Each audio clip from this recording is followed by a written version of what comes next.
Les légumes dont on consomme les cousses et les graines sont les haricots, les pois et la fève des marais.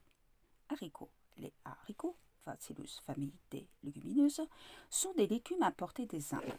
Ils présentent de nombreuses variétés qui comprennent les haricots nains et les haricots à rames. Ces deux catégories présentent des variétés à parchemin dont le grain seul est comestible, haricots d'Espagne, des variétés sans parchemin dont la gousse entière est tendre, haricots beurre du Mont d'Or et d'Alger. Terrain. Les haricots veulent un terrain meublé frais sans trop d'humidité. Semis. Comme ils craignent beaucoup les gelées printanières, on les met en terre à la fin d'avril ou au mai. On les sème en ligne, mais ils réussissent mieux en poquets distants de 40 cm en tous sens. On met 5 à 6 graines par poquet et on couvre légèrement. Si l'on craignait la sécheresse, il serait préférable de couvrir avec du terreau ou il faudrait bassiner les semis tous les soirs. Entretien. D'épinage, un léger butage et la pose des rames pour les grandes variétés complètent la culture. Pois. Les nombreuses variétés de pois, Pisum, famille des légumineuses, peuvent, comme celle des haricots, se diviser en pois nains et en pois à rames. Les unes et les autres de ces variétés possèdent des pois à parchemin ou à écossais, pois michaud, prince Albert, serpette, etc. Des pois sans parchemin, gourmands ou mange-tout, pois corne de bélier, pois à l'orche, cosse, etc. Terrain. Les pois sont peu difficiles. Cependant, ils veulent un terrain meuble et enrichi de vieilles fumures consommées. Semis et entretien. Pour en avoir pendant toute la belle saison, on commence les semis en février. Les pois michauds peuvent même se semer à la Sainte-Catherine, 25 novembre, et on les continue tous les mois jusqu'en juillet. Ils se mettent en planche par longue distance de 30 à 40 cm ou en poquet, comme les haricots, couverts seulement de 3 à 4 cm de terre. Il est nécessaire de leur donner un sérieux butage avant de placer les rames. On commence la récolte par les boucousses placées au bas des tiges. Fève des marais. Les grains de la fève des marais, Faba vulgaris, famille des légumineuses, sont consommés en plusieurs localités. Elles se sèment en février ou en mars sur ligne espacée de 40 cm. D'épinage et un léger butage lui sont très utiles. Les légumes à fruits comestibles. Les fruits légumes, charnus ou pulpeux, donnent une agréable variété à nos aliments. Les principaux sont les melons, les potirons, les courges, les cornichons, les aubergines, les tomates, les piments et les fraises. Melons. Les melons, Curcumis melo, famille des curcubitacées, demandent beaucoup de chaleur. Aussi les cultive-t-on sous cloche ou en pleine terre par l'intermédiaire du châssis ou des couches. Les variétés se repartissent en cantaloup et en brodé. Les cantaloups, ronds et à côte, les plus cultivés sont le presque au fond blanc, le presque hâtif, le noir des carmes, le cantalus sucrin, etc. Les brodés, ordinairement allongés et à peau mince. Les plus connus sont le sucrin de Tours, l'ananas de Honfleur, etc. Semis et plantation. Un mode de culture simple et sûr consiste à les faire lever sous châssis. En godet, on met 2 ou 3 graines dans chaque godet. Ceux-ci sont enfoncés dans la terre du châssis. Dès que les plants possèdent 2 ou 3 feuilles et que les froids sont passés, ils sont mis en place dans une terre bien fumée ou sur des couches. Pour cela, on dépote avec précaution pour ne pas diviser la motte que l'on place dans la cavité qui lui est préparée en l'entourant de terre. Les variétés précoces sont semées sur place en très bonne terre à la fin d'avril à distance minima d'1 mètre. On dépose 3 graines pour ne laisser qu'un pied. Entretien. Au courant de la végétation, il faut donner de fréquents arrosages après avoir paillé le pourtour des pieds. Taille du melon. La taille du melon a sa maturité et le rend plus productif en favorisant le développement des branches tertiaires qui portent les fruits. Elle se fait en 3 temps. Dès que la tige possède 3 feuilles, on la pince au-dessus des 2 premières. Les 2 branches qui se développent sont taillées sur 6 à 7 feuilles, ce qui provoque la sortie de 6 à 7 rameaux à chaque branche. Ceux-ci sont recoupés à leur tour sur la 3e feuille dès qu'ils en porteront 5 et les nouvelles branches produiront les fruits. Potirons, courges et concombres. Ces plantes de la famille des curcubitacées ont une culture analogue à celle des melons. Variétés. Les plus beaux potirons, Curcubita maxima, sont le jaune gros, le gris de Bourgogne, le rouge vif des Tempes, le vert d'Espagne, le bronzé de Montlhéry. Semis, comme il a été dit pour les melons, on les fait lever en pot sous châssis ou bien on les sème sur place en pleine terre vers la fin d'avril ou au commencement de mai. Entretien. Il demande beaucoup d'espace parce que les tiges s'allongent considérablement. Les soins culturaux consistent en d'abandon arrosage avec un épais paillis de bon fumier dès qu'il fait chaud. Les concombres, cucumis, sativa peuvent être placés à 1 mètre de distance.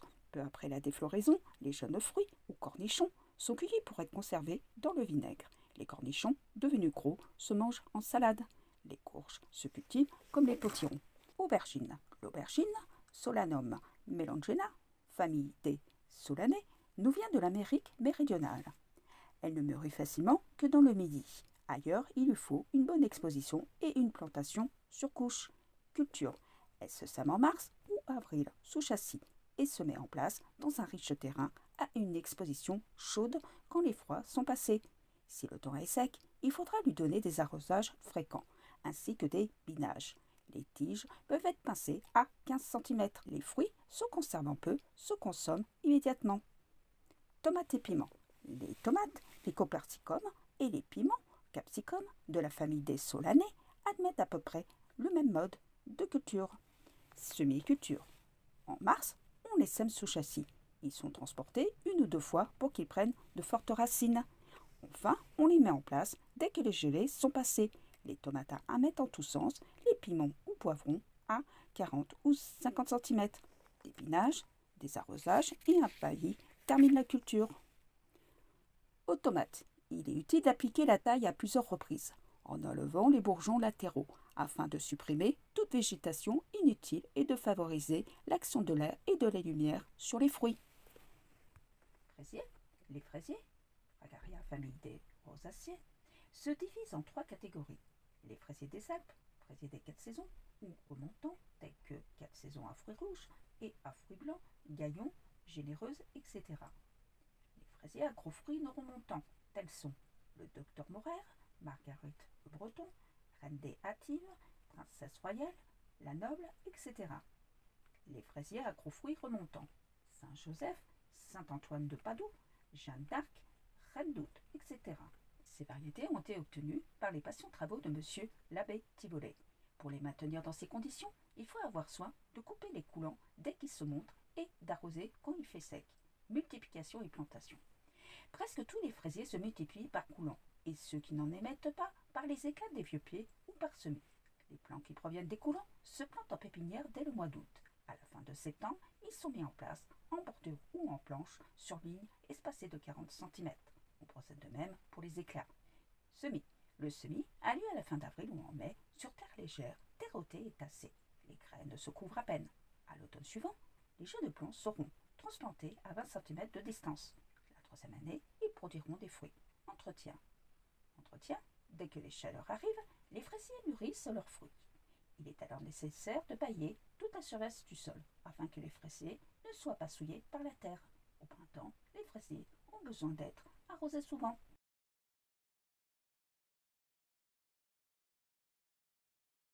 Donc là, on vient de voir les fruits comestibles. Je pense que on a été un petit peu déçus qu'il n'y ait pas eu plus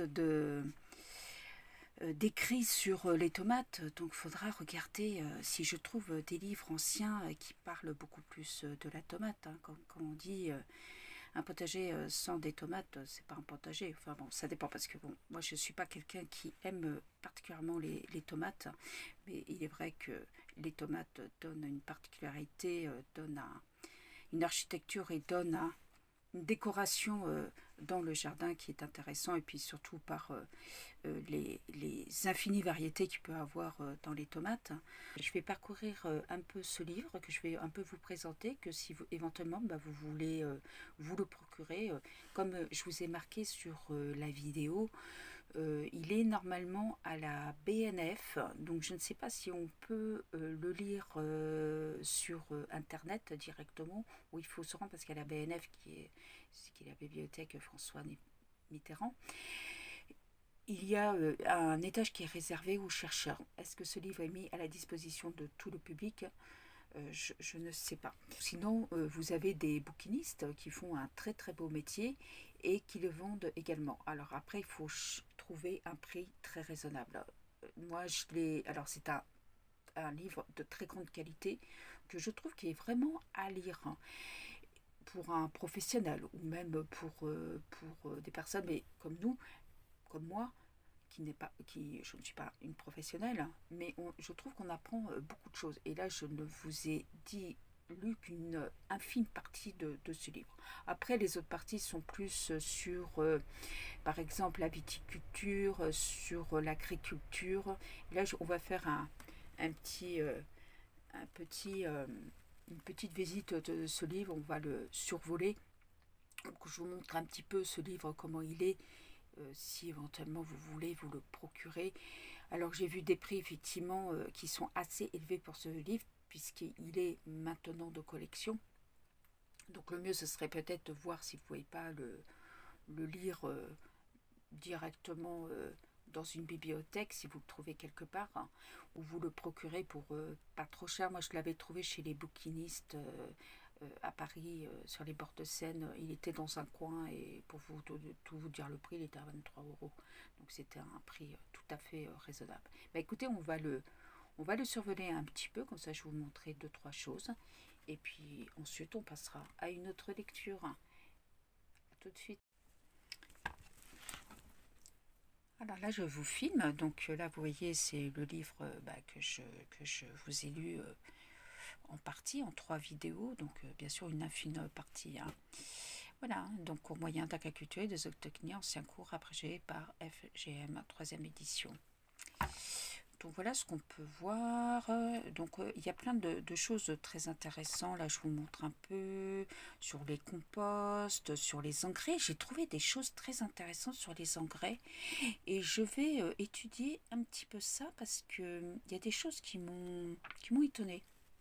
Après, il y a pas mal dans ce livre, je trouve qu'il y a pas mal de photos, ce qui est pas mal. Regardez, là vous avez les engrais. Là vous avez tout un. Alors si je, oui voilà, c'est tout un. Là vous avez tout des tableaux sur les engrais avec des chiffres. C'est quand même bien détaillé, mais c'était un cours, hein. Alors j'ai trouvé aussi sur ce livre très intéressant ces gravures justement sur les outils utilisés dans l'ancien temps, hein, parce qu'à cette époque-là, vous n'aviez pas encore les tracteurs, hein. Les tracteurs sont arrivés, si je ne dis pas de bêtises, vers 1915, 1920. Aux États-Unis, c'était avant, mais ils étaient encore avec les chevaux, hein. Voilà, donc là vous voyez une houe à cheval avec distributeur d'engrais. Et je trouve que effectivement voilà l'amélioration des sols. Vous avez là des photos de anciens outils. Et je trouve ça c'est intéressant. Alors excusez-moi hein, je filme un petit peu comme je peux. Je trouve ça intéressant de voir tous ces anciens outils pour des personnes qui chercheraient à créer des outils notamment mécaniques. Donc là c'est sur les céréales aussi. Je vais lever un peu parce que peut-être vous ne voyez pas. Là il y a aussi tout un sur les céréales. Regardez là, vous avez des belles photos, des belles gravures, la pomme de terre.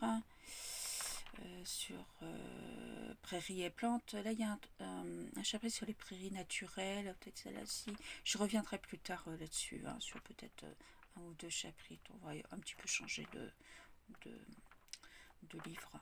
Vous allez voir ce que je vous réserve une belle surprise après. Voilà, donc les cépages français. Ah oui, là, voilà, ce livre, ce que je voulais vous dire, il y a un très, vraiment de très beaux chapitres sur la vigne, assez long. Donc je pense que c'est pour quelqu'un qui est dans la vigne, qui est intéressé, c'est peut-être pas inintéressant d'aller voir ça. Vous voyez, avec des, on va dire des gravures intéressantes. Voilà, ça c'est les insectes nuisibles. Bon, bien sûr, hein, on rappelle que ce livre est de 1909-1910. Voilà. Ensuite, il y avait, donc là on peut voir aussi sur les arrosages. Alors là c'était sur les légumes racines, on n'en a pas parlé. Peut-être qu'on y revient. Ça on les a vus ceux-là, hein. C'est ce qu'on a vu, tout ça. Voilà.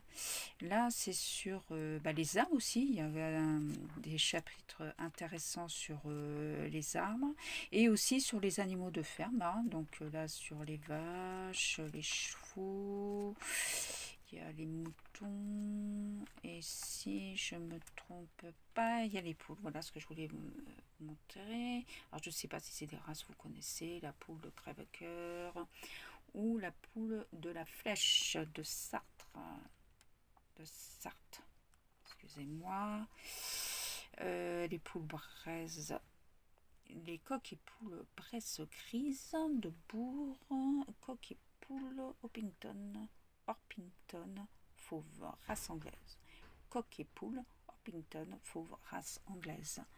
Bon, vous voyez, il y a des bonnes gravures. Hein. Là, ça parle des pigeons, même des poissons, vous voyez. La viticulture, même l'apiculture, la sériciculture. Donc la sériciculture, c'est pour les vers à soie. Vous voyez, il est très très complet. Hein. Comptabilité agricole aussi. Enfin bon, je pense qu'on a c'est un peu différent au jour d'aujourd'hui, hein, bien sûr. Voilà, bah écoutez, j'espère que cette petite vidéo vous a plu, que vous avez pris plaisir à écouter la lecture de quelques passages de ce livre. N'hésitez pas à vous le procurer parce que c'est vraiment un très beau travail de qualité de rédaction et de savoir. Donc l'auteur s'appelait frère Gabriel Marie, ce que je vous ai mis sur la vidéo. Et c'est vraiment un livre à lire si on a l'occasion. On a toujours l'occasion dans ces anciens livres d'apprendre quelque chose qui, des fois, ont tendance à s'oublier. Ce livre peut nous permettre de revoir des gestes anciens qui peuvent nous être très utiles et puis d'apprendre des choses, hein, tout en alliant le modernisme et le savoir actuel. Voilà. Voilà, bah écoutez, je vous remercie d'avoir écouté cette vidéo et je vous dis à la prochaine.